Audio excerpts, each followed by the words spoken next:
Habari ndugu msikilizaji, karibu tena katika kipindi changu hiki cha mahusiano ya ndoa. Leo nataka niwaambie kwamba ni namna gani au unatakiwa uoe mwanamke wa aina gani. Sasa leo nataka nikupe tu mambo machache ambayo yanaweza kusababisha wewe yakakuongoza kwamba ukitaka kuoa unatakiwa uoe mwanamke wa aina gani. Ni hivi: oa mwanamke ambaye unaweza kusali naye, na sio kwa sababu tu anajua kufanya mapenzi vizuri. Maombi hufungua vifungo vingi kuliko mapenzi kufungua miguu. Mwanamume bora kamwe hapimwi kwa idadi ya wanawake alionao au aliyotembea nao, bali kwa idadi ya wanawake aliyowaambia mimi ni mume wa mtu au ninaye mtu tayari. Kuna aina ya wanawake unatakiwa kuwaepuka katika maisha yako kabisa kwa gharama yoyote ile. Wanawake wanaozani uzuri wao ndio ubora zaidi kuliko tabia zao. Pia kila mwanamke anavutia akivaa nguo fupi, anavyoonyesha maungo yake ya wazi. Ila kama utakuta mwanamke amevaa nguo ndefu au kustiri mwili wake na bado anavutia, huyu ni dhahabu. Atathamini mali za mumewe. Usimwache, ndiye mke bora kwako. Kamwe usimpe mwanamke mimba ya mtoto kabla hujampa mimba ya malengo ya kuyatimiza.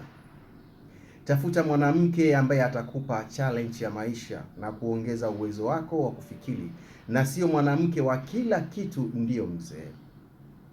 Wanawake wakamilifu kwa kawaida hawapatikani popote pale duniani. Huwezi kupata mwanamke mkamilifu yule unayemtaka wewe, ila wanawake bora wapo kila mahali. Mwanamke anaweza kukusaliti, ila Mungu hawezi kukusaliti. Hivyo basi, kabla hujapata mwanamke, mpate Mungu kwanza. Kuna raha sana kuwa ndani ya Mungu, asikwambie mtu, na wala usifikirie kwamba kumwabudu Mungu ni kosa. Wewe kwanza mkabidhi Mungu maisha yako, mkabidhi Mungu mambo yako yote, mkabidhi Mungu kila jambo la utakalolifanya kwenye maisha yako. Kama unajijua umefikisha miaka 25 na kuendelea, epuka mambo ya kivulana au kisichana. Kuvaa suruali katikati ya makalio, kuvaa heleni, kubadili wanawake. Kama unachambua mitumba, hii haifai na wala haitakujengea misingi imara katika maisha yako. Usitumie kichwa chako kunyoa kiduku tu, ila pia tumia kichwa chako kuwaza mambo yenye tija, ikiwemo kutafuta pesa na kuongeza hazina ya maarifa katika maisha yako. Sasa nataka nikwambie kitu kimoja kuhusu wanawake. Wewe najua unataka kuoa, lakini leo nataka nikwambie swala moja kuhusu wanawake. Wanawake ni viumbe wa aina gani? Mwanamke anapokasirika zaidi ya nusu saa, mambo anayoyaongea yanakuwa hayajamaanisha.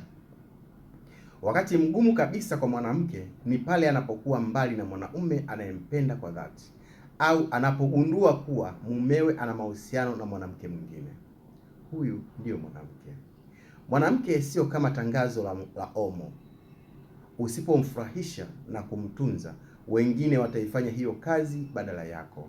Watamfurahisha na pia watamtunza. Inamchukua muda mwanamke kumwamini mwanaume, na akikuamini ni ngumu kumbadilisha. Lakini ukijichanganya, sahau kabisa kama atakuamini tena katika maisha yako. Huyo ndiye mwanamke. Mwanamke ni shule ambayo huwezi kuhitimu kwake. Huwezi kusema kwamba nimemzoea mwanamke. Huwezi kusema kwamba mimi nishaikuoa au nishaikaa na wanawake wengi. Hapana, hiyo ni shule ambayo huwezi kuhitimu kamwe mpaka unaingia kaburini. Cheti unachopewa unapomuoa mwanamke sio leseni ya udereva, bali ni kama kibali cha mwanafunzi sasa kuingia darasani. Anaweza kuwa mchungu sana hivi, lakini baadaye akawa malaika mtamu. Itategemea namna atakavyoishi na wewe katika maisha yake. Ni ngumu mwanamke kusahau vitu, anakumbuka zaidi ya yale uliomuumiza zaidi. Hivyo epuka kumuumiza mara kwa mara. Ukifanya hivyo, vitu hivyo kwake huwa havifutiki kamwe. Mwanamke anaweza kuwa msiri sana muda mwingi anapokukwaza, na jambo analoenda kwa mtu wake wa karibu mara nyingi huwa analia. Huyo ndio mwanamke. anaweza kuwa msiri sana. Muda mwingi anapokwazwa na jambo, anaenda kwa mtu wake wa karibu, analia.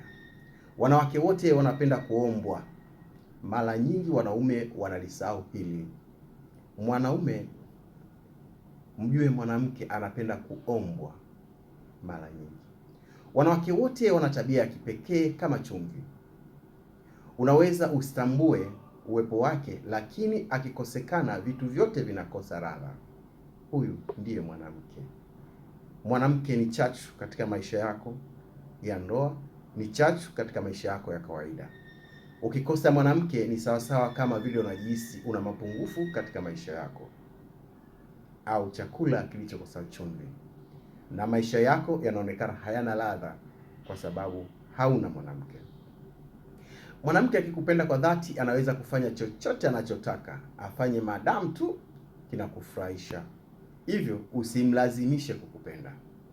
Mwanamke hataki kulazimishwa kukupenda, ila akikupenda yupo lazi kufanya chochote kile, ili mradi tu aone kwamba wewe unampenda. Mkeo anakupenda kwa dhati, hata kukuomba pesa ataona aibu, na hasa kama anakupenda hawezi kuvumilia matumizi yako mabovu ya pesa. Hayo ni miongoni mwa mambo yanayofanywa na wanawake kuwa viumbe maalum kabisa katika maisha haya. Huyo ni mwanamke.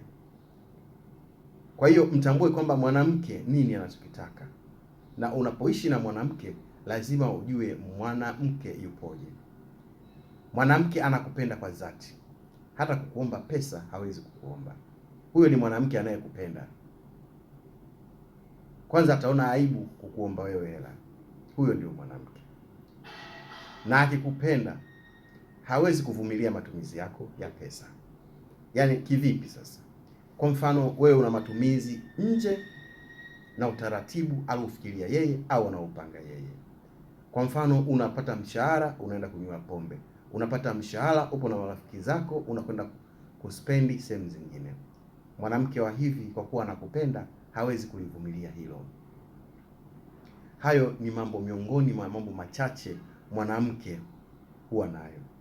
Sasa baada ya kunisikiliza kwa maneno haya mafupi ninakwambia, usisahau kusubscribe, usisahau kutoa comments, pia usisahau kulike hapo chini. Tuma mawazo yako, maoni yako na ushauri wako.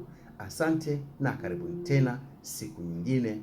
Mungu awabariki sana katika hili na awape nguvu na uwezo wa kuendelea kuishi tena na tena hapa duniani.